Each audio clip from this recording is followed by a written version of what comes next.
रब्बा सोनिया अर्ज़ां कबूल कर लै, तैनू शाए कौनैन दा वास्ता ही।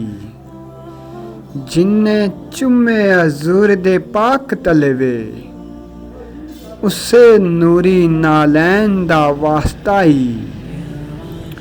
ओ गुनाहगार फैज़ान दे कज पढ़ दे, सारी आल सबतैन दा वास्ता ही। मौला असां गुनाहगारां नू माफ़ कर दे, तैनू सखी हुसैन दा वास्ता ही।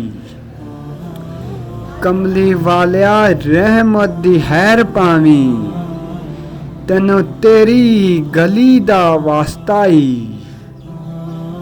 जिन्नू सईदा फातिमा आखदे ने,